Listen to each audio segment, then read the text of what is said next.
Here today to celebrate the work of others.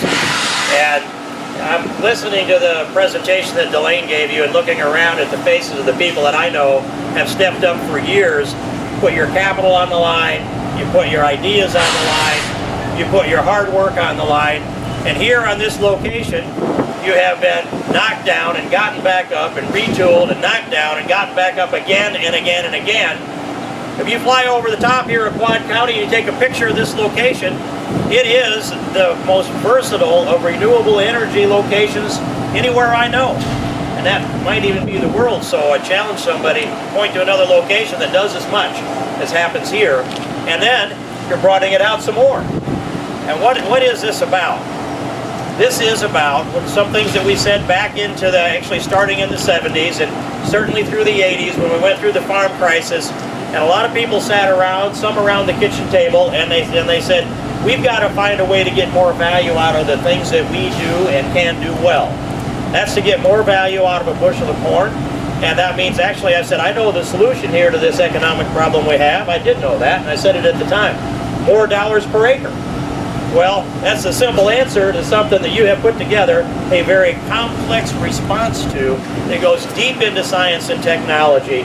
And Travis Brotherson's work on this, I'm just amazed when I read through the narrative what happens when somebody sits in the lab and identifies some data that doesn't match what we think we know, and then goes in to find out, well, why doesn't it match? Well, because there's a reason. There was more product to be taken out of that kernel of corn than you were getting out of it. And I'm going to go out a little ways on a limb. It seems to me that I remember that there was a reliable lab study sometime 7 or 8 or 9 or maybe 10 years ago that said you can only get a limited amount of ethanol out of a bushel of corn. It seems to me that that number was something like 2.74 gallon per bushel, and now it looks to me like 3 gallon is not the ceiling any longer. That's a phenomenal thing to do, is to outstrip the predictors of those labs that say you can only do so much. Now, what's bigger than that yet? I would take you back to about 100 years ago. I'd have to ask the guy in the corn shirt if I'm exactly right on this date. Marty, of course, our great friend. Was it 100 years ago when Spindletop blew its cork down in Texas? And they, that large gusher, and what happened was they discovered a lot of oil in Texas. There was oil discovered in Pennsylvania before that. Texas became the oil state. There were a lot of things they had to learn. One was, how do you contain a gusher and turn that into a marketable commodity? They developed their skills and their talents of petroleum in Texas over the last 100 years.